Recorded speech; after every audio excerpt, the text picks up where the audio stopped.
ယောက်ျားဖြစ်သူနှိပ်စက်တာကြောင့်အိမ်ပေါ်ကနေထွက်သွားတယ်ဆိုပြီးသတင်းတွေထွက်ပေါ်နေတဲ့ဆယ်လီဖုဒ်ဘလော့ကာနမ်းမှုလေ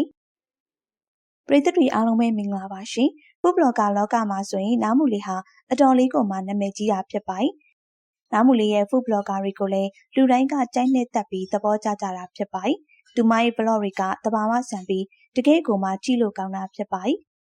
အစားအသောက်ချက်ပြုတ်ရမှာလဲတကယ့်ကိုမှတန်တန်ရှင်းရှင်းချက်ပြုတ်သလိုအစားအသောက်စားတဲ့နေရာမှာလည်းတည်တတ်တာဖြစ်ပါတယ်။သူမရဲ့ vlog တိုင်းကလည်းတကယ်ကိုမှကြည့်ရှုသူများတာဖြစ်ပါတယ်။လေတော့ရတော့ကတဘာဝဆန်ဆန်ပုံစံတွေကိုရိုက်ကူးထားတာဖြစ်လို့လည်းကြည့်ရှုသူများတာဖြစ်ပါတယ်။နားမူလေးကလည်းအေးအေးဆေးဆေးလေးနဲ့အနေအေးပြီးချစ်ကြတာကြောင့်လည်းပရိသတ်တွေကချစ်ကြတာဖြစ်ပါတယ်။နားမူရဲ့ vlog တွေကိုဆိုရင်တာမန်ပရိသတ်တွေသာမကပဲနိုင်ငံကျော်အမှုပညာရှင်တွေပါသဘောကျကြတာဖြစ်ပါတယ်။ဒါကြောင့်လည်းနိုင်ငံကျော်တရုတ်ဆောင်မင်းသားကျော်ဖြစ်တဲ့အောင်ရဲလေးနောက်မှနားမူလေးအိမ်မှာထမင်းသွားစားခဲ့တာဖြစ်ပါတယ်။နားမူလေးကဖူးဘလော့တွေရိုက်ရင်းနဲ့နာမည်ကြီးလာတာဖြစ်ပြီးသူမဝင်ငွေကလည်းတလားကိုမသေးရဖြစ်ပါတယ်။သူမဟာအစားအသောက်တွေကိုစားပြပတ်စံရှာရင်ကနေနာမည်ကြီးလာခဲ့တာဖြစ်ပြီးအားပေးရဲ့ပရိသတ်တွေများစွာလည်းရှိလာခဲ့တာဖြစ်ပါတယ်။နားမူလေးကလည်းအောင်မြင်လူသိများပြီးမကြခင်မှာပဲလက်ထက်ထိမ်းမြသွားခဲ့တာဖြစ်ပါတယ်။သူမဟာလွန်ခဲ့တဲ့နှစ်ကလက်ထက်ခဲ့တာဖြစ်ပြီးပရိသတ်တွေကိုလည်းသူမအတိမပေးခဲ့တာဖြစ်ပါတယ်။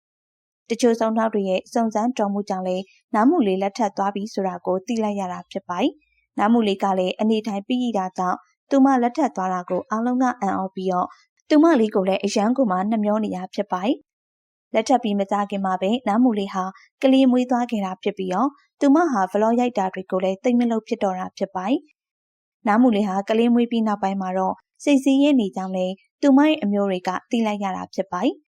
မကြသေးခင်ရက်ပိုင်းတုန်းကလည်းနားမူလေးရဲ့အမျိုးသားကနားမူဟာမိဘအိမ်ကိုအလဲသွားမယ်ဆိုပြီးမိဘအိမ်ကိုလည်းရောက်မသွားသလိုအိမ်ကိုလည်းပြန်မလာပဲလမ်းမှာပြောင်းနေရကြောင်းအရန်ကိုစိတ်ပူနေကြောင်းလည်းလူမှုကွန်ရက်စာမျက်နှာထံမှာတင်ထားတာဖြစ်ပါတယ်။အဲဒီလိုတွေကစိတ်ပူနေကြတာဖြစ်ပြီးအမျိုးမျိုးထွက်ပေါ်နေကြတာဖြစ်ပါတယ်။အဲဒီကိစ္စအတွက်လည်းနားမူလေးရဲ့အမရင်ဖြစ်သူကဖြေရှင်းလာခဲ့ပါတယ်။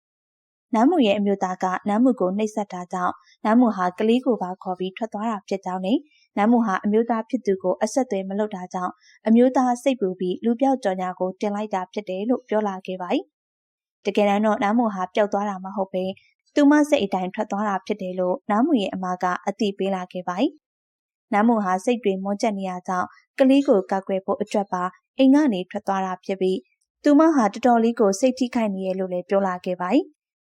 မိန်းကလေးတွေဟာလည်းအိမ်နောက်ပြုရမှာထီတိုးသလိုပဲဖြစ်ပြီးကန်နဲ့လဲဆိုင်တာဖြစ်ပါတယ်။အိမ်နောက်ကြပြီးရင်မကောင်းတာမျိုးရှိတာဖြစ်ပါတယ်။ပရိသတ်တွေလည်းနားမူလေးအတွက်အားပေးစကားလေးပြောပြသွားကြပါအောင်ရှင်။